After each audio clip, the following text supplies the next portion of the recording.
Now, as we know, this is a really special week in Australia. I don't know about you, but everywhere I go, I see banners in the streets, I see bunting out the front of people's houses to celebrate 2 years since Anthony Albanese became the Prime Minister. I mean, you can just feel it in the air, how amazing the country is. Well, of course, things have changed ever so slightly since he just won power with the lowest primary vote that they'd had in the best part of a century. The polls, well, unsurprisingly, they started to turn against the Prime Minister as he was more focused on spending $500 million on The Voice rather than dealing with cost of living. And in actual fact, while yes, they're leading in news poll, in the Turnbull Times, The Guardian, they have a poll where they actually count the number of people who don't know. Now remember, that number was significant ultimately when it came to being able to work out what was going to happen at that referendum last year. And today, on two-party preferred, in The Guardian, the Liberal Party is leading, 47-46, with 6% undecided. So, in terms of that divide, what is it? Well, just 4% of men are undecided because, at this stage, most of them seem to be leaning the coalition's way. The problems for Labor, in part, are because of female voters, with almost 1 in 10, 9%, saying they are undecided. Now, that is why all of the ooga booga politics will all be about, you know, Peter Dutton is evil, Peter Dutton is Trump, all the rest of it, right? Where the Liberal Party has a problem with women, despite the fact it's the leader of the Labor Party, who, of course, went to the domestic violence rally and, well, he made the women cry who were organising it. But, you know, nothing to see here. Well, of course, what was supposed to change all of that was the amazingness of the federal budget, which is now a week and a day old. It's a great budget. Provides cost of living support whilst also having that eye on the economy of the future. Now, as we know, the polls not so great because people have seen too little too late when it comes to the tax cuts, average $36. The idea of the energy rebate, which is really $75 every 3 months, which is really $25 every month, it's not amazing. It's not amazing. So, what do you do when you're in a world where the cost of living relief is too little too late? Well, you reach for other people's money, an endless supply of abilities to turn that public opinion around. Now, you may well have started seeing and hearing ads which are talking about the too little too late tax cuts. There are plenty on radio, there's a few popping around on television, but of course it's pointless because it's not like you have to apply for them, they just take place anyway.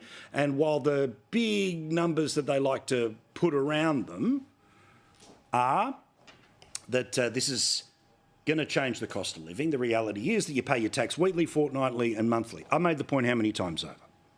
Well, guess what? There is a limitless amount of other people's money when you are trying to use taxpayers' dollars to get the political effect that the government cares about you.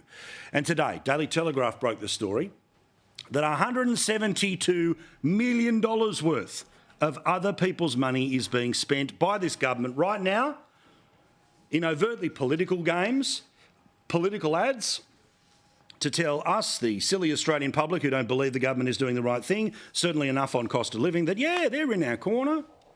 The Albanese government is forking out more than $172 million on spruiking various government initiatives across their different portfolios, including $10 million to raise awareness about the new vehicle efficiency standards. Oh, I've got something to say about those in a couple of minutes. Another $10 million on the net zero transition.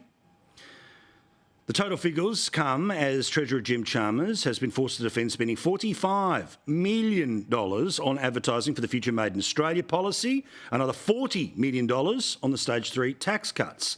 Now again, public advertising should be information about public health or welfare. When it starts going on about the Australian government is doing this, that and the other, go to this website to learn more. It's not public education. It is overtly political. Story continues. Among the spending was $10 million set aside for a national communications campaign to raise awareness of the new vehicle efficiency standard, while another $10 million will be spent over 2 years from 23-24 to deliver public information on the net zero transition and ensure affected workers and communicate are aware of the support available. It's just all puff. But it's other people's money.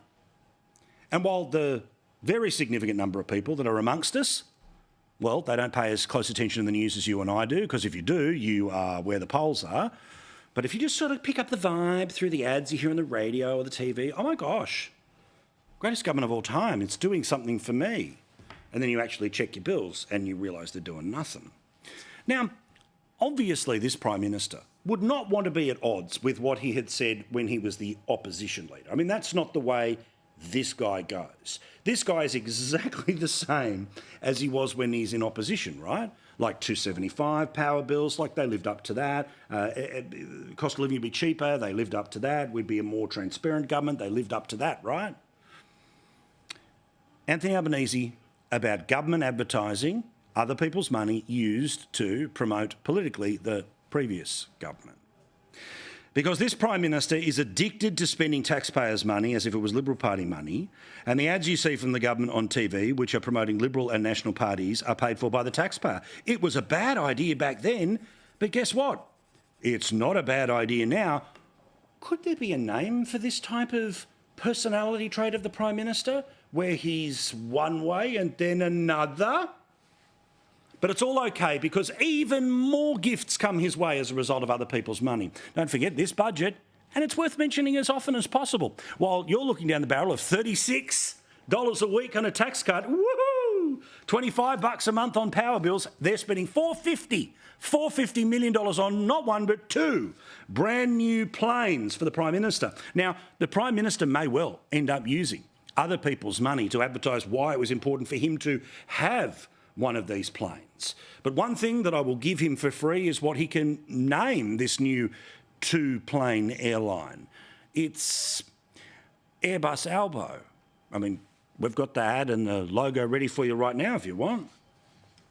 Other people's money. They always find a way to spend it. And $172 million on ads to tell you how amazing their policies are, while they spend, what, $400 and something million on planes. Oh, yeah, but they're really in it for you.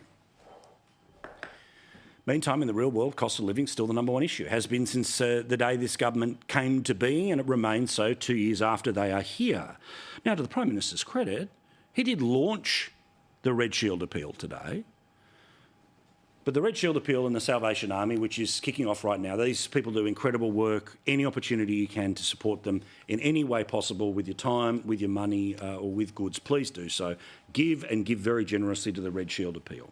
Well, while the Prime Minister's spending $172 million on ads to pump his own tyres and $400 million on brand new planes to fly him and Toto around the world, a survey of 1,500 of the Salvation Army's financial service clients found that 2/3 were often going without food so their children could eat, and 1 in 3 feared that they could lose their home and effectively become homeless. Even more strikingly, 1 in 5 were living in darkness, using candles or torches at night to save on power bills. Of course, the best they get out of this government, $25 a month, and that's the exact same amount of money they're giving people with mansions. Fair dinkum. These people also use public amenities such as bathrooms at shopping centres to avoid using water at home.